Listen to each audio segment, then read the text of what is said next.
안녕하세요. 사연에 빠지다의 DJ 민영입니다. 오늘도 두 가지 사연 준비되어 있는데요. 끝까지 들어주실 거죠? 구독과 좋아요 잊지 마시고요. 그럼 바로 시작해 볼게요. 안녕하세요. 저는 강아지 고양이 집사로 살고 있는 40대 초반의 사장입니다. 동네에서 술집을 운영하고 있지만 그것 말고도 강남의 와인바나 칵테일바를 관리하고 있을 정도로 일이 많답니다. 몸이 10개라도 모자랄 정도로 바쁘게 살고 있죠. 그 와중에 바리스타 자격증까지 따려고 준비 중에 있어요. 너무 과하게 열정적인가 싶은 순간도 있지만 바쁜 것이 좋더라고요. 저는 일찍 결혼했지만 남편과의 사이에 아이가 생기질 않더군요. 그래서 일찌감치 포기하고 강아지 2마리와 고양이를 키우고 있답니다. 무슨 일을 하느냐고 묻는 사람들에게 명함을 내밀면 많은 분들이 술집 하느냐고 반문하는 경우가 대부분이에요. 그중에 저를 내려다보는 시선으로 깔보는 사람들도 많죠. 무슨 제가 업소 마담인 것처럼 데리고 있는 여자들 물은 어떠냐고 무례하게 굽는 사람들도 있답니다. 물론 그런 사람들 시선이 불편하지 않는다면 거짓말이겠죠. 저에 대해서 뭘 얼마나 알아서 그런 말들을 뒤에서 할까 화가 나기도 하고요. 그래도 저는 제가 하는 일이 조금도 부끄럽지 않아요. 와인과 칵테일에 대해 공부하고 자격증까지 따는 것이 얼마나 어려운 일인지 그 사람들은 상상조차 해본 적 없을 테니까요. 물론 저의 어린 시절 꿈이 소믈리에나 바텐더였던 것은 아니었어요. 믿으실지 모르겠지만 고등학교 중퇴를 하는 날까지 저는 한 번도 반에서 1등을 놓쳐본 적이 없었거든요. 전교에서도 3등 아래로 떨어져 본 적이 없었을 정도였어요. 공부를 좋아하기도 했고 천문학자가 되겠다는 명확한 목표도 있었기 때문에 정말 최선을 다했거든요. 딱 고등학교 2학년 때까지는 말이죠. 사연 없는 사람들 어디 있고 고난과 역경 없는 사람이 세상 얼마나 되겠나 싶겠지만 저는 정말 고난과 역경 속에서 살아왔답니다. 저의 어린 시절은 최악의 환경이었어요. 툭하면 손을 올리는 아버지와 그런 아버지를 무서워하면서도 바람이 난 어머니 아래에서 학창시절을 보낸다는 것은 쉬운 일이 아니랍니다. 집에 들어가면 매일 물건이 깨지고 고함 소리가 가득 울렸죠. 저는 왜 두 사람이 이혼을 하지 않은 것인지 이해가 되지 않았어요. 차라리 각자 갈 길 가면 되는 건 아니겠나 싶었죠. 하지만 제가 몰랐던 것은 두 사람이 각자의 길을 가게 되면 저는 그 어디에도 속할 수 없다는 것이었어요. 제가 중학생이 되면서 결국 두 분은 이혼을 하셨습니다. 저는 이제야 평화가 찾아오겠거니 했지만 제게 있어서 고난의 시작은 그때부터였답니다. 어머니도 아버지도 저를 원하지 않으시더라고요. 마치 제가 두 분의 결혼 생활의 원흉인 듯 서로에게 떠넘기기 바쁘셨죠. 어머니는 저 때문에 팔자가 꼬였다고 했고 아버지는 제가 자기 자식은 맞느냐고 소리를 지르더군요. 생각지 못했던 순간이라 저는 아무런 반응을 보일 수가 없었답니다. 결국 저는 아버지에게 맡겨졌지만 아버지께서는 저를 어디론가 보내버리셨어요. 새장가를 가시는데 방해가 된다는 이유로 말이죠. 진짜 삼촌인지는 모르겠지만 아버지는 저더러 삼촌과 살라고 말했습니다. 저를 본 삼촌은 혀를 차며 적당히 알아서 지내라고 말했죠. 사춘기로 예민할 시기였는데 저는 겁이 났어요. 갑자기 얼굴도 모르는 성인 남자와 한 집에서 지내라니 그게 말이 되는 소리냐고요. 하지만 삼촌은 아버지와는 전혀 다른 사람이더군요. 저에게 신경을 쓰지 않는 것처럼 보이지만 그래도 용돈도 주시고 식사도 챙겨주셨어요. 나중에 알았지만 삼촌은 아버지의 후배로 몸이 약해서 집에만 있는 사람이더라고요. 돈은 어디서 생겼는지 모르지만 생활에는 전혀 곤란함이 없어 보였죠. 저는 죽은 듯이 지냈어요. 저의 유년 시절을 통틀어서 가장 평화로운 시기가 아니었나 싶을 정도로 매일이 평범 그 자체였습니다. 그런 제 생활에 변화가 생긴 것은 고2 여름 삼촌이 돌아가시면서부터였어요. 삼촌은 제 앞으로 얼마간의 재산을 남겼지만 그 돈은 제가 성인이 되어서야 쓸 수 있도록 되어 있었죠. 제가 삼촌의 재산을 물려받았다는 소식에 달려오신 아버지는 헛걸음을 했다며 화를 내시고는 그냥 가버리셨어요. 졸지에 저는 혼자 세상에 덩그러니 남게 되었죠. 삼촌이 살던 집은 삼촌의 가족들이 멋대로 처분해버려서 잠잘 곳이 없던 저는 결국 학교를 그만두고 돈을 벌어야만 했답니다. 제가 부모 운도 없고 유년 시절 인생이 꽈배기보다 더 꼬여 있었지만 딱 하나 좋은 점은 있었어요. 사람 운이 좋다는 것이죠. 저는 하루에도 아르바이트를 3개, 4개씩 했었는데요. 그중 와인바에서 설거지를 하는 일이 제일 힘들었지만 마음은 편했어요. 제 사정이 불쌍했는지 사장님께서 직원 휴게소에서 살 수 있도록 배려를 해주셨거든요. 와인과 칵테일을 배운 것도 이때였는데요. 사장님은 제게 센스가 있으니 자격증을 따보라고 권해주시기도 하셨답니다. 물론 제가 고등학교 중퇴라는 이야기에 졸업장은 있어야 먹고 살지 않겠느냐며 공부하라고 시간을 빼주기도 하셨죠. 덕분에 자격증도 따면서 주방에만 있던 저는 22살을 기점으로 홀에 나와 서빙을 하기 시작했답니다. 아마 그분이 아니었다면 저는 지금의 삶을 살지 못했을 거예요. 다 그때의 인연 덕분이죠. 남편을 만난 것은 영화에서나 볼 법한 상황이었어요. 손님으로 왔던 남편이 홀에서 벌어진 난투극을 단번에 해결해 주었거든요. 사건의 발단은 술 취한 개자식이 수작을 걸었는데 그걸 못 참은 제가 따귀를 날려버린 것에서 출발했어요. 경찰을 부르기는 했지만 이 자식은 완전 줄을 놓았는지 아주 가게 물건을 다 부술 기세로 난동을 부렸거든요. 남편은 몇 번이나 가게에 방문해준 단골이었는데 제가 난감해 보였는지 선뜻 나서서 도와주었답니다. 그게 인연이 되어서 남편과 연애를 시작했고 결혼까지 왔죠. 저는 당연히 시댁에서 저를 반대할 거라고 생각했어요. 경찰인 남편에 비하면 정말이지 초라하다고 할 수밖에 없잖아요. 검정고시로 겨우 고졸은 면한 상태에 가족이라고는 있으나 마나한 사람들, 거기다 직업이 와인바에서 일하고 있는 여자를 어떤 집에서 좋아하겠어요. 그래서 당연히 처음 인사 갔을 때도 잔뜩 기죽어 있었답니다. 그런데 제 예상은 완전히 뒤집어졌어요. 시댁에서는 아무런 편견 없이 저를 받아주시는 것은 물론 오히려 지금까지 바르게 잘 커준 것이 너무나도 자랑스럽다고까지 말씀해 주셨죠. 그 소리를 듣는데 주책이게도 눈물이 터져버리더군요. 아주 곡소리를 내면서 울어버렸어요. 지금 생각해도 황당하고 민망한데 그때는 눈물이 참아지지 않았답니다.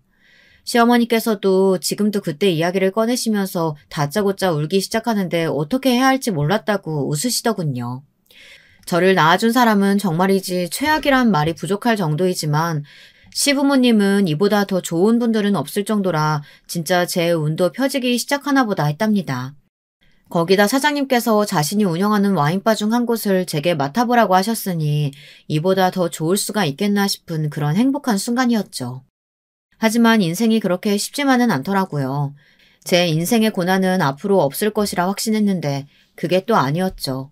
행복하기만 했던 순간이 힘들어지기 시작한 것은 아주버님께서 결혼을 하시면서부터였답니다.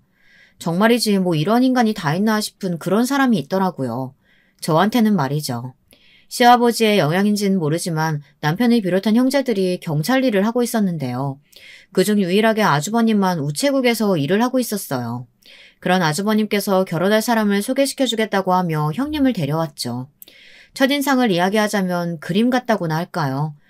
고상하다라는 단어를 사람으로 만들면 형님이 되겠구나 싶을 정도였어요. 움직임 하나도 우아하더라고요. 와인바에서 일을 하면서 정말 다양한 손님들을 만나봤는데 형님처럼 기품 있어 보이는 사람도 없었거든요. 그럼에도 불구하고 무언가 석연치 않은 구석도 좀 있었어요. 묘한 위화감이 든다고 해야 할까? 이유는 알 수 없지만 저 모습이 전부는 아니겠구나 싶었죠. 형님은 나름 있는 집 따님이더군요. 아주버님을 어떻게 만났는지 의문일 정도였죠. 잘못된 우편을 배달하고 회수하는 과정에서 마주쳤다가 형님께서 아주버님에게 꽂히면서 두 사람의 인연이 시작되었다고 들었죠. 저도 영화 같은 만남이었는데 이쪽이야말로 진짜 소설로 만들어도 되겠구나 싶더라고요. 시부모님도 형님이 꽤나 마음에 드는 눈치셨어요. 다만 양가가 너무 차이가 나서 그 부분이 좀 망설여지신다고 하더라고요. 그래도 너무 한쪽에 기우는 결혼은 하는 게 아니거든. 괜히 집에 큰 소리만 생기지. 무슨 그런 말씀을 하세요, 어머니. 우리 집안이 어때서요? 경찰 집안이 어디 빠지는 집안이 아니죠. 하여튼 말은 잘하지. 하지만 뭐가 자꾸 걸리는 기분이라. 아유, 괜히 일어나 싶기도 하고 마음이 왜 이런지 모르겠다, 나도. 저는 아주버님을 믿어보라는 말로 불안해하시는 시어머니를 달랬어요. 이 순간을 저는 두고두고 후회했지만 말이죠. 그 뒤로도 형님은 몇 번 집에 와서 함께 식사를 했답니다. 그러는 어느 날이었어요. 저녁 식사를 마치고 저는 주방 정리를 하며 설거지를 하고 있었고 형님은 과일을 깎고 있었죠. 형님께서 저를 부르더니 묻고 싶은 것이 있다고 하더라고요. 동서, 내가 들었는데 진짜인가 싶어서 확인을 좀 해보려고. 동서 술집에서 일한다고 하던데 정말이야? 술집이기는 술집이죠. 작년까지는 와인바에서 일하다가 지금은 동네에 작은 가게를 냈어요. 분점 같은 건데 사장님께서 도와주셔가지고요. 와인바는 무슨 술집 아닌가? 그나저나 동네에 있다고? 여기? 네, 어쩌다 보니 그렇게 됐네요. 분점을 찾다 보니까 이 동네가 마음에 드셨나 보더라고요. 그런데 형님, 그건 왜 물어보세요? 형님은 당혹스럽다는 표정으로 저를 보시더니 고개만 저으시고는 입을 꾹 다무셨죠. 제가 그 뒤로 여러 이야기를 꺼냈는데 형님은 한 번도 반응을 보이지 않으셨어요. 마치 제가 투명 인간이라도 되는 것처럼 시선조차 주지 않으시더라고요. 기분이 나쁘더군요. 아니, 제가 무슨 실수를 한 것도 아닌데 갑자기 냉랭하게 나오는 이유를 아무리 생각해도 모르겠더라고요. 저는 급기야 제가 실수한 것이 있느냐고 물었지만 그 질문에도 돌아오는 대답은 없었죠. 저도 기분이 상해서 입을 꽉 다물고는 빠르게 설거지에만 집중을 했어요. 저는 형님이 가신 뒤에도 자꾸만 그때의 상황이 떠올라서 한동안 스트레스가 심했어요. 그냥 모르는 척하고 싶었지만 도저히 안 되더라고요. 남편에게도 이야기했는데 남편도 잘 모르겠다고 이상하다고 하더군요. 하지만 그 이유를 아는 데는 그리 오래 걸리지 않았어요. 형님께서 갑자기 전화가 오셔서는 밖에서 좀 보자고 하시더군요. 저는 점심시간에 형님 회사 근처로 가면 되느냐고 물었는데 형님께서 절대로 안 된다고 하시며 주소를 보내줄 테니 그곳으로 오라고 했죠. 저는 무슨 소리를 하려고 저러나 궁금했지만 도저히 감이 잡히질 않았어요. 약속 장소가 다가올수록 긴장이 되었습니다. 저는 형님이 말씀하신 대로 가장 구석의 자리를 잡고 형님을 기다렸어요. 분명 1시까지 오라고 하셨는데 2시가 되도록 형님은 나타나지 않으셨죠. 전화를 걸어봤는데 바로 부재중으로 넘어가더군요. 메시지를 보내도 답이 없었죠. 그냥 일어나서 가버릴까도 했는데 그래도 조금만 더 하다가 1시간이 넘어가고 있었어요. 2시 30분쯤 되었나 도저히 못 참고 가야겠다 싶어서 자리에서 일어났는데 형님이 등장하더군요.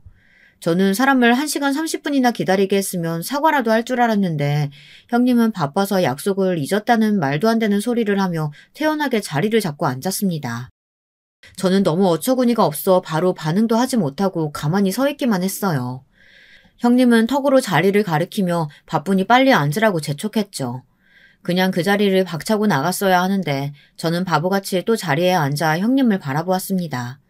형님은 간단하게 본론만 이야기하겠다고 하더니 정말이지 충격적인 요구를 하더라고요. 지금 제 이야기를 듣고 계신 분들은 어떤 이야기를 하셨을 거라고 상상을 하시나요? 저는 예물과 관련해서 이야기를 하시거나 아니면 시부모님을 모시는 문제에 대해 말할 것이라고 생각했어요. 당시 저는 시부모님과 함께 살고 있었거든요. 따로 나가 살 생각은 안 해본 것은 아니었는데 그래도 두 분과 함께 지내는 것이 좋아 고집을 부려 버티고 있는 중이었답니다. 그런데 형님께서 하시는 말씀은 제가 예상했던 걸 그 어느 것과도 비교가 되지 않았죠. 우리 결혼식 날 말이야. 동서는 안 왔으면 좋겠는데 괜찮지? 네? 저더러 결혼식에 오지 말라니 그게 무슨 말씀이세요? 집안 행사인데 당연히 참석해야죠. 내 결혼이잖아. 나는 완전 무결한 결혼을 원하거든.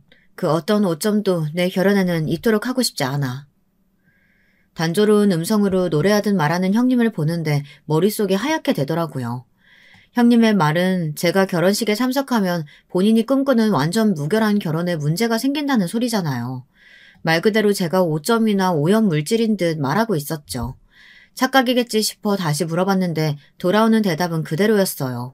오히려 왜 한 번만에 못 알아듣고 묻느냐고 책망하는 눈빛을 보내고 있었죠. 형님, 제가 참석하면 부끄럽다는 말로 들리는데요. 맞아. 내 결혼식에 동서는 어울리지 않아. 동서 하나 때문에 내 결혼식 품격이 떨어지게 둘 수는 없잖아.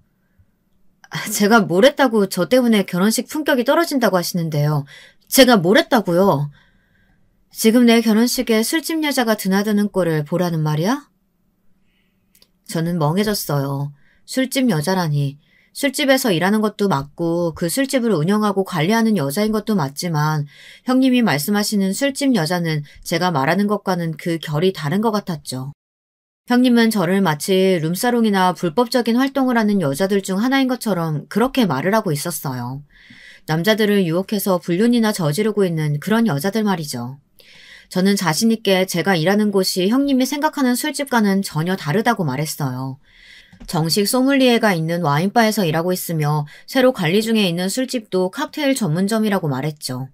하지만 형님은 단호했어요. 내 기준에는 다 똑같은데 동서는 뭐가 그렇게 잘났다고 구별해서 이야기를 해? 다른 사람 술 취해지는 건 똑같잖아. 아니야? 형님, 어떻게 그런 말씀을 하세요? 저도 전문직이에요. 소믈리에 자격증 땄고 바텐더 자격증도 있다고요. 그래서? 다시 말하지만 그런다고 해서 동서가 술집에서 일한다는 사실이 바뀌는 건 아니잖아. 더 이상 긴 말하고 싶지 않으니까 내 결혼식에는 안 오는 걸로 알고 있을게. 형님은 무슨 선고를 하든 말하고는 나가버렸죠. 저는 혼자 카페에 앉아 멍하게 천장만 바라보고 있었어요. 방금 무슨 일이 있었는지 모든 것이 꿈만 같았죠. 저는 몸이 아프다고 말하고는 집으로 들어갔어요. 시어머니께서는 쉬는 날도 아닌데 들어오는 저를 보고 당황하셨죠. 저는 몸살 기운이 있는 것 같아서 그냥 하루 쉬기로 했다고 말했고 시어머니께서는 걱정스러운 얼굴로 병원을 가자고 하셨답니다. 시어머니의 다정한 손길과 걱정스러운 목소리에 눈물이 날 것 같았어요. 저는 시어머니의 곁에 누워서는 시어머니의 허리를 껴안았습니다. 시어머니께서는 그런 제 머리를 쓰다듬어 주시더니 혼자서 끙끙거리지 말고 힘든 일이 있으면 언제든 말하라고 하시더군요. 낮에 형님과 있었던 일을 하나도 빠짐없이 다 이야기하고 싶은 충동이 들었지만 저는 입을 다물고는 가만히 시어머니의 손길에 눈을 꼭 감고 있었죠. 기분이 정리된 것은 그로부터 몇 시간이 흐른 뒤였어요. 시어머니께서는 제가 잠들 때까지 토닥이며 저를 챙겨주셨어요. 눈을 뜨니 벌써 저녁 시간이더군요. 오랜만에 집에 와서 저녁을 먹고 자료를 뒤적거리는 남편에게 이야기를 좀 하자고 했어요. 남편은 안 그래도 얼굴이 계속 나빠 보여서 걱정했는데 무슨 일이 있느냐고 물었죠. 아주버님 결혼식 말이야. 나 아무래도 그때 일이 있어서 못 갈 것 같아서. 일은 무슨 중요한 가족 행사에 당신이 빠진다는 게 말이 되는 소리야? 나도 사정이 좀 있어서. 사정은 무슨... 자기 빠진다고 하면 어머니랑 아버지 엄청 충격받으실 텐데. 당신 무슨 일 있어? 갑자기 왜 결혼식에 오지 않겠다고 해? 그냥 가게에 일이 좀 있어. 남편은 절대 제 말은 믿을 수 없다고 하며 솔직하게 이야기하라고 다그쳤어요. 형사의 감이라는 것인지 남편은 끝까지 저를 물고 늘어졌죠. 저는 결국 낮에 있었던 일을 털어놓을 수밖에 없었답니다. 이야기를 다 들은 남편은 벌떡 일어나 전화기를 찾더군요. 저는 지금 남편이 어떤 일을 하려고 하는지 단박에 눈치챘어요.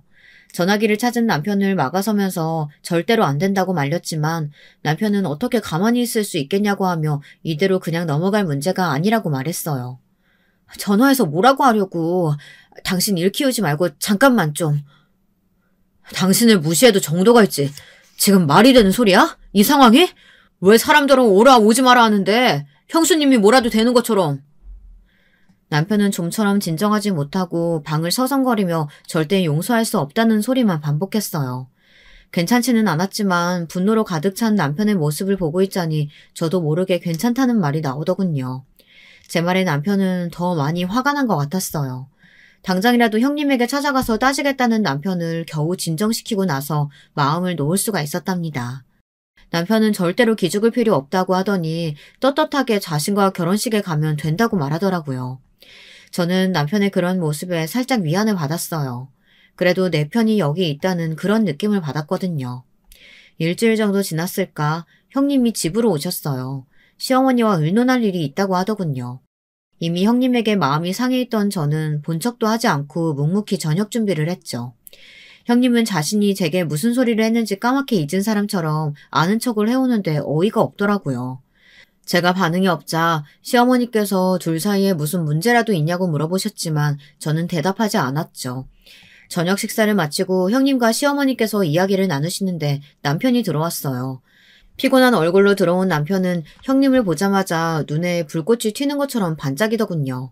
그리고는 제가 말리기도 전에 형님을 부르며 거실에 자리를 잡았습니다. 이야기를 나누던 형님과 시어머니도 TV를 보고 계시던 시아버지도 남편의 큰 소리에 당황하신 눈치였어요. 형수님, 이번 결혼식에 저희 부부더러 오지 말라고 하셨다죠? 네? 서방님, 무슨 소리세요? 제가 언제 그런 말을 했다고? 완벽한 결혼식을 위해서 우리 부부는 안 왔으면 좋겠다고 하셨다면서요. 제가 그 소리 듣고 얼마나 섭섭하던지. 아무리 그래도 그렇지 동생더러 형의 결혼식에 오지 말라고 말씀하시는 건 좀 너무한 거 아닙니까? 그게 무슨 소리냐?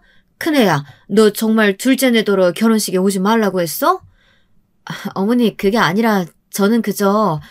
말 돌리지 말고 똑바로 얘기해봐라. 정말 오지 말라고 한 거야? 남편의 말 한마디에 초토화가 된 거실에서 형님은 어쩔 줄 몰라하며 저를 바라보더군요. 어떻게든 해보라는 눈빛이었지만 저는 고개를 돌렸죠. 시어머니께서는 대답을 못하시는 형님께 엄한 얼굴로 형제들끼리 우애가 얼마나 중요한데 그런 소리를 할 수 있느냐고 당장 사과하라고 하셨습니다. 형님은 절대 그런 말이 아니었다고 하며 자신의 의도를 오해한 것 같다고 변명을 했어요. 하지만 시어머니께서는 끝까지 저희 부부에게 사과를 하라고 하셨죠. 결국 형님은 자신이 말이 심했다고 하며 미안하다는 말을 하셨는데 그 말을 하시며 저를 바라보는 눈빛이 얼마나 서늘한지 한겨울보다 더 시린 눈빛에 괜히 몸이 부르르 떨렸답니다. 그렇게 형님과 저는 첫 단추부터 엉망으로 시작했죠. 형님과 자주 만나지는 않았어요. 저와는 다르게 형님에게는 금방 아기 천사가 찾아왔고 안정을 핑계로 시댁에는 발길조차 하지 않았거든요. 다행이었죠. 서로 얼굴 봐서 좋은 소리 나올 사이는 아니었으니까요. 그럼에도 불구하고 형님이 어쩌다 한번 시댁에 오는 날에는 꼭 제 속을 뒤집어 놓고 가셨답니다. 임신 6개월 정도 지났을까? 입덧 때문에 고생했다던 형님은 이제 좀 좋아졌다며 시댁 제사 때 모습을 보였어요. 부른 배를 내선 뭐하러 왔느냐고 말씀하시는 시어머니의 표정도 무척이나 부드러워 보였죠. 형님은 임신 초기에는 너무 힘들었는데 이제는 좀 움직일만 하다는 소리를 하며 배를 쓰다듬더군요. 당시 아이를 갖고 싶어서 병원을 찾아다니며 노력 중이었던 저는 형님이 무척이나 부러웠답니다. 동서, 아직도 병원 다녀? 무슨 소식은 있고? 아직이요. 저희 마음대로 되는 일이 아니다 보니 쉽지가 않네요. 동서가 몰라서 그렇지 임신해서 좋을 건 하나 없어. 내 몸이 내 몸 같지 않아서 불편한 것들이 얼마나 많은데.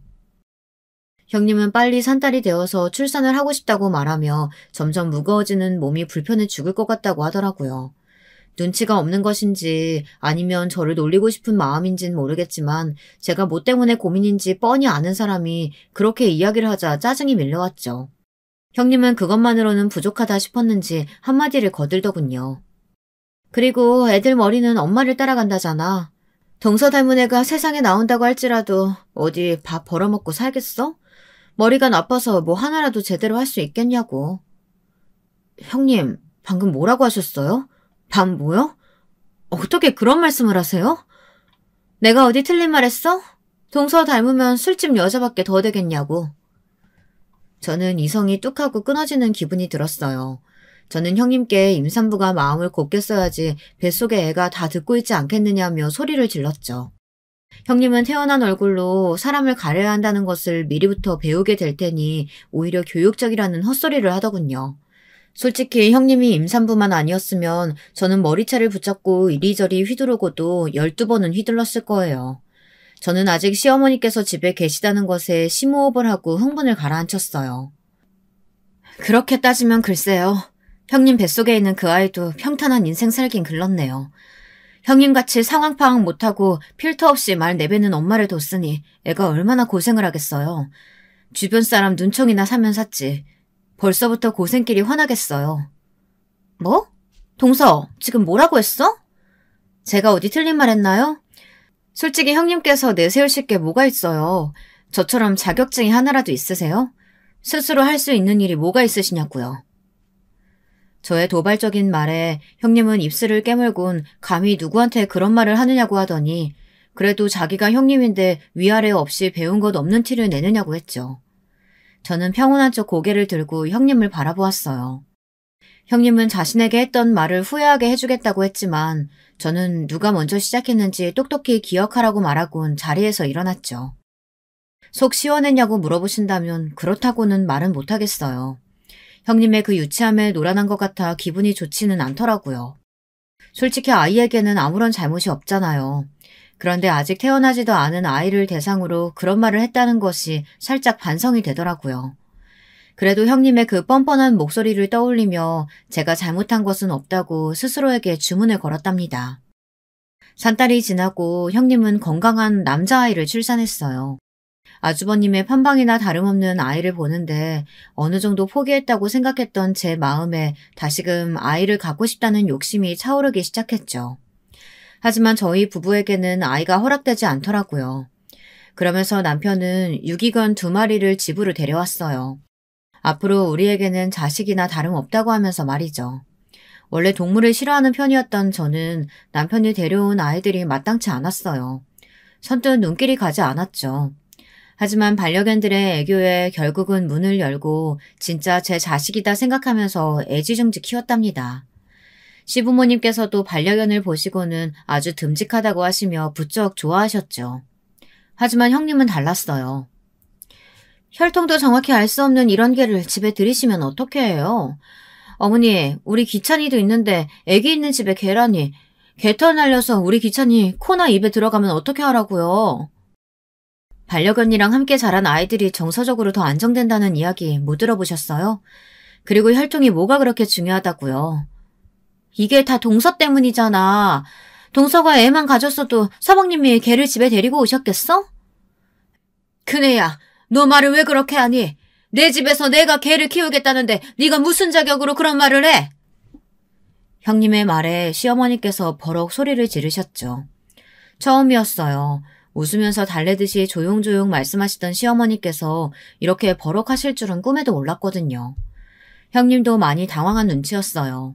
형님은 떨리는 목소리로 시어머니를 부르며 기찬이 건강이 걱정돼서 자기도 모르게 말이 나왔다며 죄송하다고 사과를 했습니다. 하지만 시어머니께선 차가운 말투로 기찬이 건강이 걱정되면 딱 거기까지만 했어야 한다며 거듭 화를 내셨죠. 그리고는 그렇게 기찬이가 반려견들이랑 있는 것이 걱정되면 앞으로 집에 올 필요 없다는 소리까지 하셨어요. 주변 공기가 삽시간에 얼어붙어 버렸죠. 형님은 어떻게든 상황을 넘기고 싶어 했지만 소용없었답니다. 시어머니의 강경한 태도가 약이 되기는 했는지 형님은 그 뒤로 말씀을 무척이나 조심스럽게 하시더군요. 특히 시어머니께서 앞에 계시면 제게 말을 하는 것도 조심스러울 정도였어요. 저야 스트레스 받을 일이 줄었구나 싶어 좋았습니다. 형님과는 그 뒤로도 많은 부대낌이 있었어요. 그나마 다행인 점이 딱 하나 있다면 8년 정도 형님네가 해외에 나가 있었다는 사실이죠. 원래 우체국에서 일하던 아주버님은 형님과의 결혼을 기점으로 우체국을 그만두고 형님네 집안의 회사로 들어갔거든요. 동남아시아가 주된 활동 무대이다 보니 해외 일정이 많더라고요. 결국 태국에 8년 정도 나가 있으셨죠. 1년에 한 번 형님을 볼까 말까 할 정도로 지내다 보니 형님에 대한 저의 원망이나 경계심이 많이 줄어들더군요. 물론 한 번씩 동서는 자식이 없어서 모르겠지만 이라는 말로 시작할 때면 잠을 못 이룰 정도로 화가 났어요. 형님이 그렇게 제 마음을 난도질하고 나면 하루 종일 우울하고 축 처져 있었죠. 괜히 남편에게 화를 내기도 하고 다른 사람들은 근처도 못 올 정도로 예민하게 굴기도 했어요. 그래도 남편과 반려견 덕분에 이겨낼 수 있었죠. 하지만 큰아이의 학교 문제로 형님네가 다시 한국으로 들어오면서 사건이 터지고 말았습니다. 정말 최악의 사건이었어요. 형님이 한국으로 돌아오신 뒤 저는 되도록 얼굴을 보지 않으려고 노력했어요. 무슨 소리로 제 속을 뒤집을지 생각하면 피가 거꾸로 솟는 기분이었거든요. 하루는 제가 집에서 쉬고 있는데 기찬이가 학교를 마치고 시댁으로 왔더군요. 제가 일에 빠져서 외출이 잦아 몰랐는데 최근 들어 시어머니께서 기찬이와 그 아래 동생 둘까지 애 셋을 돌보고 계셨더라고요. 형님은 도대체 뭐하기에 애들을 다 시어머니께 맡겨둔 것이냐고 물었지만 시어머니도 잘 모른다고 하시더라고요. 잠깐만 봐달라고 해서 그러겠다고 했더니 요즘은 매일같이 아침에 데려다 놓고 가버린다고 하셨죠. 형님이 밖에서 일을 하는 사람도 아닌데 이게 무슨 경우인가 싶었지만 더 이상 알려고 했다간 괜히 싸움이 될 것 같아 입을 다물었습니다. 커피 마시면서 거실로 나오는데 기찬이가 저를 부르더군요. 숙모, 저 이거 하나만 알려주세요. 뭐? 숙제 중이었어? 학원 숙제인데요. 잘 모르겠어요. 저는 기찬이가 내민 문제집을 보고 깜짝 놀랐어요. 이제 초등학교 1학년인 기찬이가 내민 문제집은 초등학교 5학년 내용이었거든요. TV에서 수학 선행에 대해 말들이 많더니만 기찬이가 그 주인공일 거라고는 생각지는 못했던 저는 도대체 얼마나 일찍 공부를 시작한 것이냐며 속으로 중얼거리며 기찬이가 물어본 문제를 설명해 주었어요. 기찬이는 학원 선생님보다 더 설명을 잘해주는 것 같다고 저한테 몇 가지 더 물어보았죠. 오랜만에 수학을 봐서 그런가 저도 기분이 좋았어요. 수학은 제가 제일 좋아하고 자신 있는 과목이었거든요. 기찬이는 앞으로 숙제는 저랑 해야겠다는 달콤한 말까지 하며 활짝 웃는데 마음 한쪽이 따끔거리더라고요. 형님이 그날만큼 부러웠던 적이 없었답니다.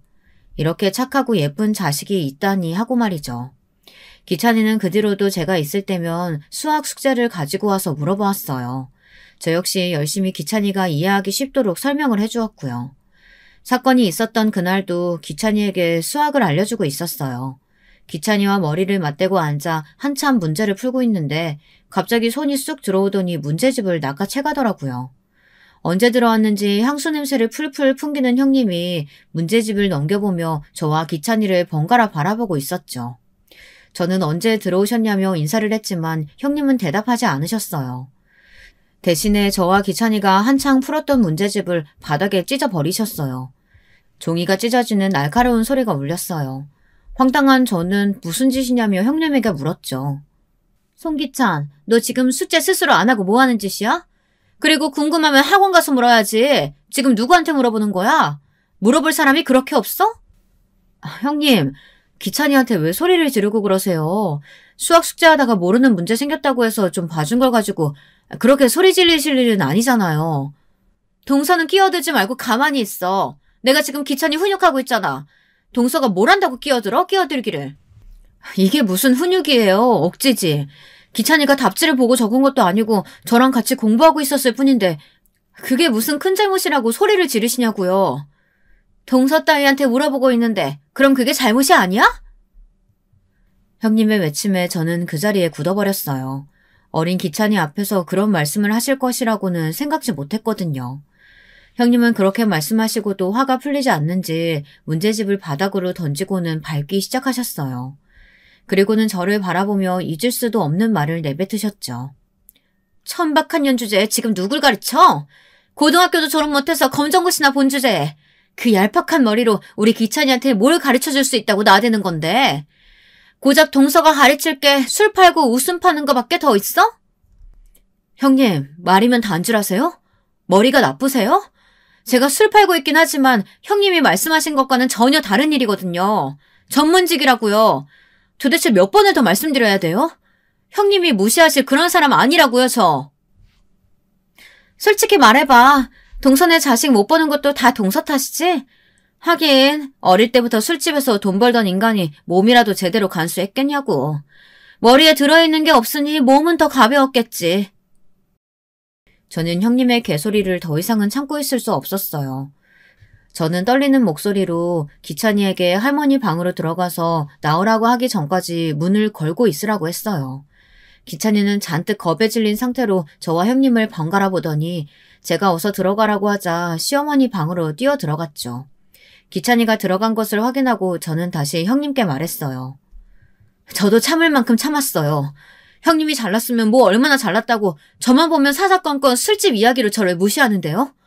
어디에 붙어있는지도 알 수 없는 해외 대학 졸업장 하나 있으면서 뭐가 얼마나 잘났다고 목에 힘을 주고 다니시냐고요? 내가 동서랑 같아? 하긴 이러니까 부모가 다 못 키우겠다고 버리고 갔지. 나라도 동서는 못 키우겠다. 지금도 이렇게 막 나가는데 어릴 때는 얼마나 되바라졌겠어? 아휴, 이 사람이 진짜... 저는 손을 뻗어 형님의 머리채를 휘어잡았어요. 형님은 제가 이렇게 공격할 것이라고는 생각지 못했는지 소리를 지르며 당장 놓으라고 했죠. 저는 오늘 결판을 내자는 심정으로 형님의 머리채를 이리저리 휘두르면서 앞으로 헛소리 절대 못하도록 만들어주겠다고 했어요. 형님도 보통은 아닌지 금방 반격을 하더라고요. 거기다 손가락마다 끼워진 반지가 얼마나 날카로운지 형님이 휘젓는 손에 제 팔에도 여기저기 상처가 생기기 시작했고요. 저와 형님은 서로 엉켜서 잡아당기고 때리고 아주 난리도 아니었어요. 그때였죠. 이게 무슨 짓이냐는 큰 소리에 저와 형님은 순간 얼어버렸어요. 강한 힘으로 저와 형님의 손을 떼어내는 것이 느껴졌죠. 남편이었어요. 지금 두 사람 뭐 하는 짓이에요? 한두 살 어린애도 아니고 이게 무슨 행동이냐고요? 서방님, 잘 들어오셨어요. 도대체 서방님은 동서 뭐가 좋아서 같이 사시는 거예요? 이렇게 무식하고 저속하고 천박한 사람한테 말하다 말고 머리채 잡다니 진짜 수준 떨어져서. 형님은 뭐가 그렇게 교양 있게 말씀하셨다고 그러세요?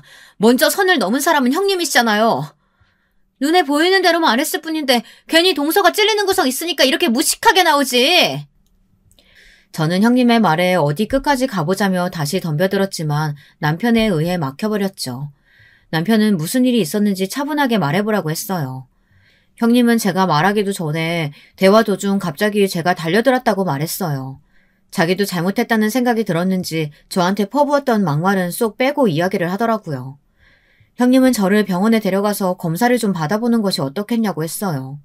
저는 기가 차서 코웃음을 터뜨리며 어떻게 자기가 한 짓은 쏙 빼고 말할 수 있느냐고 했죠. 형님은 고개를 쳐들며 있었던 일 그대로 이야기를 했을 뿐인데 무슨 소리냐고 했고요. 저는 남편에게 형님이 제게 했던 말을 그대로 전했어요. 이런 소리를 듣고 어떻게 참을 수 있겠느냐고 했어요. 제 팔목을 쥐고 있던 남편의 손등 위로 힘줄이 돋는 게 보였습니다.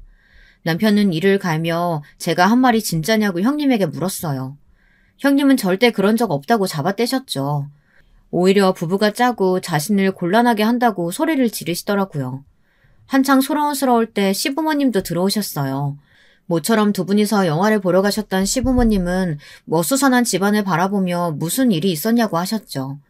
사색이 된 얼굴로 저희들을 보시는 시부모님 얼굴을 보니 온몸이 화끈거릴 정도로 부끄러웠어요. 시아버지께서는 다 큰 어른들이 뭐하는 짓이냐고 호통을 치셨죠. 어머님, 아버님, 아무리 제가 싫어도 그렇지 동서랑 서방님 둘이서 저를 이렇게 핍박해도 되는 거예요? 여기 좀 보세요. 이거 다 동서가 만든 것들이라고요. 그런데 서방님이 들어오셔서는 제 말은 믿지도 않고 동서랑 편대가지고 저를 몰아가잖아요. 아니, 이게 다 무슨 일이야. 세상에 머리가, 손은 또 왜 그렇고. 둘째야, 너도 마찬가지야. 아니, 팔에 이 상처는 다 뭐니? 둘이 싸우기라도 했어? 동서가 다짜고짜 제 머리부터 잡잖아요. 어머니, 제가 진짜 서러워서. 원인 제공을 누가 했는데 지금. 보세요. 저한테 덤벼드는 꼴을요. 동서가 어떻게 저한테 이럴 수 있냐고요. 피해자인 척 눈물을 보이는 형님을 보는데 가증스럽더라고요. 온몸에 벌레가 기어다니는 기분이었어요. 시어머니께서는 곤란한 얼굴을 하시며 한숨을 내쉬고 계셨죠. 형님은 제가 무서워서 도저히 못 살겠다고 하더니 결혼 초기부터 제가 자신을 시샘해서 괴롭혔다는 말도 안 되는 소리를 늘어놓았죠. 시어머니께서는 이제 그만하고 상처를 치료하자고 하셨지만 형님은 저 때문에 무서워서 집에 가야겠다고 앞으로 제가 있는 동안은 오지 않겠다며 손자들 보고 싶으시면 저를 내보내든지 아니면 자기 집으로 오란 말을 하더라고요. 너무 어처구니가 없어서 형님한테 한 소리 하려고 하는데 시부모님 방문이 열리면서 기찬이가 고개를 내밀더라고요. 기찬아, 동생들은 자니? 너 나가서 엄마 차 타고 있어. 엄마는 동생들 데리고 갈 테니까. 엄마는 거짓말쟁이야. 학교 선생님이 거짓말은 나쁜 거라고 했는데 엄마는 그럼 나쁜 사람이야? 기찬아, 갑자기 무슨 소리야? 꿈 꿨어? 엄마가 나중에 상대해줄 테니까 지금은 엄마 말 듣고 가방 챙겨서 나가 있어. 학원 갈 시간이잖아. 엄마가 먼저 숙모한테 천박하다고 그랬잖아. 나 숙제 가르쳐주셨던 거 다 찢어버리고 소리 질렀잖아. 그런데 왜 숙모가 나쁜 사람이라고 해? 숙모는 좋은 사람이야. 학원 선생님보다 100배 1000배는 더 똑똑하고 모르는 것도 없는데. 엄마는 왜 거짓말해? 왜 숙모 아프게 해? 기찬이의 순수한 질문에 모든 시선이 형님에게 집중되었어요. 형님은 허둥거리며 기찬이의 입을 손으로 강하게 막더니 나가 있으라는데 왜 말을 안 듣느냐고 했죠. 어찌나 강한 힘으로 입을 막는지 기찬이의 얼굴이 삽시간에 붉어지더라고요. 저는 기찬이에게 무슨 짓이냐고 소리를 질렀지만 형님 귀에는 들리지 않는 것 같았습니다. 억센 힘으로 기찬이를 밖으로 밀어내는 형님을 막기 위해 나서려는데 저보다 남편이 한 발 빠르더라고요. 잽싸게 형님의 손목을 낚아챈 남편은 어딜 빠져나가려고 하느냐고 외쳤고 발버둥 치는 형님을 단박에 제압했죠. 베테랑 형세 앞에서 형님은 종이잔처럼 이리저리 휘두려질 수밖에 없었고요. 저는 기찬이를 서둘러 안아들었습니다. 기찬이 말이 다 사실이냐? 그래 너 정말 그렇게 말했어? 정말 애가 보는 앞에서 책 찍고 소리 질렀냐고? 아버님, 그건 기찬이가 동서한테 사주받고. 말이 되는 소리래. 저 어린 것이 사주받다니. 지금 장난해? 내가 전에도 말했잖니.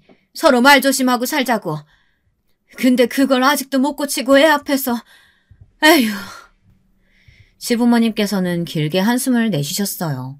안에서는 기찬이 동생들이 우는 소리가 밖으로 새어나왔죠. 시어머니께서는 허둥거리며 방으로 들어가셨고 저는 기찬이에게 들어가서 기다리라고 말했어요. 남편은 기찬이가 들어간 것을 확인하고 나서야 형님의 팔을 놓아주었고요. 형님은 중심을 잡지 못하고 그대로 바닥으로 쓰러졌어요.